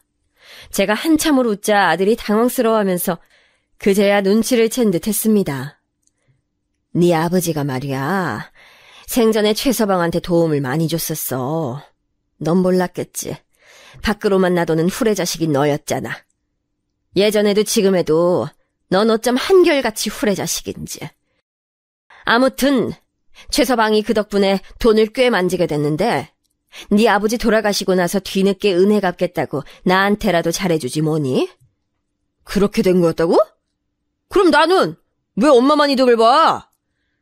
넌 우리 집 식구가 아니니까 그렇지. 네가 네 아버지 세상 떠났을 때 얼마나 좋아했었니? 그리고 나 또한 빨리 뒤져버리길 바랐었지. 뭐? 엄마가 그걸 어떻게... 아니야. 나 안 그랬어. 갑자기 왜 나를 모함해? 네가 부정해봤자 너나 네 처나 전부 구제불능인 걸 나뿐만 아니라 이제 모두가 안단다. 애쓰지 마렴. 난 너에게 분명 먼저 손을 내밀었었고 그걸 거절하다 못해서 날 떠밀어버린 게 바로 너야. 그때부터 넌 내 아들 아니었다. 엄마, 나 지금 너무 당황스럽네. 다 그렇다 쳐. 근데 내 자식들은 엄마 손주들이잖아요. 네가 내 아들이 아닌데 네 자식이 왜 내 손주가 되니? 그거 참 재밌는 발상이야. 생각했던 것보다 저는 태연슬의 말이 잘 나갔어요. 가슴은 비록 아들이 제 핏줄이라고 외치고 있었으나 싸늘하게 식어버린 감정이 저를 그렇게 만든 것이었겠죠. 남편이 땅에다가 그런 유산을 남겨놓으라고 일부러 밝히지 않았어요. 그랬다가는 밑도 끝도 없이 들이박으면서 그건 다 아들인 자기 몫이라고 착각할 게 뻔했으니까요. 아들은 사위에게 열등감을 지니고 있었으니 저는 오히려 그것을 건드렸던 것입니다. 사위가 잘 나가게 됐단 말을 듣고 아들의 속이 얼마나 꼬였을지 안 보고도 화냈죠. 저는 미련 없이 아들의 번호를 차단했습니다. 며느리의 번호도 마찬가지였고요. 아들은 그 후로 사위한테 연락을 했었더라고요. 장인어른 돈으로 성공했으면 처가 식구들한테 공평하게 갚아야 하는 거 아니냐고 따졌다더군요. 그런데 사위가 아들한테 그랬대요. 누구시죠? 저는 처남을 둔 적이 없었습니다만. 아들은 완전히 낭패감에 빠져선 별 수 없이 물러났습니다. 그러더니 몇 주 뒤에 기어이 제가 이사한 집을 알아내서 찾아왔어요. 1층 출입구에서 비밀번호를 모르니까 들어오지 못하고 한참 서성거리더군요. 제가 마지못해서 내려가 봤더니 저를 보자마자 화가 난 얼굴로 뭐라고 말을 하려던 아들은 저의 차가운 표정을 살피고는 갑자기 기가 죽어 주춤하면서 바닥에 무릎을 꿇었어요. 엄마, 잘못했어요. 제가 다 잘못했습니다. 무조건 죄송합니다. 그러니까 저 좀 도와주세요. 제가 요즘 사는 게 너무 힘들어서 그래요. 아이고, 이 노인네가 뒤질 일만 남았는데 너 도와줄 힘이 있겠니? 나도 최서방한테 용돈 타서 생활하는 처지야. 엄만 그럼 돈이 따로 없는 거였어요? 내가 나올 돈구석이 어디 있어. 최서방이 이사 지원해주고 용돈 줘서 그걸로 사는 거지. 노인네 혼자 생활할 돈만 받고 있으니까 매달 남는 것도 없고 그래서 너 줄 것도 없다. 최서방한테 구걸하려면 하든지 나한테선 네가 얻어낼 게 없어. 제가 불어 씁쓸한 투로 말을 했더니 소득이 없겠다 싶었는지 아들은 분노를 참는 얼굴이 되어서 인사도 안 하고 돌아섰습니다. 최서방이 무조건 대화의 끝을 자기한테도 돌려놓으라고 저에게 말을 했었기에 저는 그대로 따랐지요. 제가 돈의 원천이라는 사실은 여러모로 아들 내외가 끝까지 모르는 게 낫겠다고 최서방네도 사촌 여동생네도 그렇게 말을 했습니다. 제가 남편의 유산을 쥐고 사용했다는 사실을 알면 아들은 폐륜범죄라도 일으킬 수 있는 작자라고 똑같이들 말을 해주더군요. 아휴, 얼마나 한숨이 나오던지요. 아들은 자존심, 열등감에 치여서 결국 회사 일을 그르친 모양이었어요. 저는 사촌과 모의를 해서 며느리가 아르바이트를 하던 카페에 불만 신고를 몇 번 넣었죠. 쉬운 일이었네요. 며느리는 음식 파는 곳에 일을 하면서도 시뻘건 매니큐어를 손톱에다 바르고 있었고 같이 일하는 직원이 쉬러 가면 머리를 지저분하게 풀어헤치곤 일을 했으니까요. 위생관념도 빵점이었는데 손님들한테 막말을 해대기까지 그 더러운 성질머리 덕분에 카페에서 잘리게 만드는 건 쉬웠답니다. 소소한 복수나마 즐거웠네요. 저도 제가 이런 일을 할 수 있는 사람인 줄 전혀 몰랐어요. 며느리가 애들 데리고 길에서 옥신각신하면서 걸어가는데 때마침 제가 그 모습을 발견하고는 옳다커니 싶어서 일부러 그 옆으로 가봤었죠. 조수석 창문을 내리면서 말을 걸었습니다. 아는 얼굴인가 싶었는데 맞았네. 내 마음속 호적에서 파버린 아들놈만 아니었어도 우리 며느리하고는 잘 지냈을 텐데 여러모로 아쉽다. 그럼 이만? 어머님 잠깐만요. 어머님 원래 운전할 줄 아셨어요? 이 외제차는 또 뭐고? 어머님 잠깐 저랑 얘기 좀 하고 가세요. 어머님! 저를 목이 터져라 부르는데 그러거나 말거나 저는 출발해버렸고 거울로 며느리의 모습을 지켜보며 쾌재를 불렀네요. 그 뒤로 아들 내외는 부부싸움을 시작했던 것 같아요. 제가 했던 말이 며느리는 계속 마음에 걸렸던 모양이었죠. 그러다가 서로에게 책임을 전가하면서 아주 개싸움을 벌인 듯 싶었습니다. 둘 다 인성이 개차반이니 싸우는 것도 남달랐나 봐요. 별거를 했다가 말았다가 난리도 아니었대요. 저랑 잘 지내보고 싶어서 어쩔 줄 몰라 하는 거 알고 있었지만 계속 모른 척했어요. 최서방은 재혼했습니다. 차분하고 성격 똑부러지는 아가씨랑요. 심지어 이쪽은 초혼이더라고요. 그런데 저랑 만나는 것도 전혀 어려워하지 않고 어른 상대를 어찌나 유연하게 잘하는지 갑자기 저한테 예쁜 며느리 생긴 것 같아서 기분이 좋더라고요. 우리 손자도 저한테 얼마나 잘하는지 몰라요. 남자애가 어디 자기 할머니한테 먼저 안부 전화하기 쉬운가요? 누가 시켜도 절대 하기 힘들거든요. 제 사촌이랑 만나면 저는 손자 자랑하고 사촌은 자기 애들 자랑하고 그러면서 살고 있어요. 이렇게 되면 저는 가족 복이 있는 사람일까요? 없는 사람일까요? 인생의 초반기를 너무 평범하게 보내서 그런가 나이 들어서 인생을 꽤 희한하게 보낸 것 같지만 그럼에도 오늘을 살고 있어서 다행이라고 생각해요.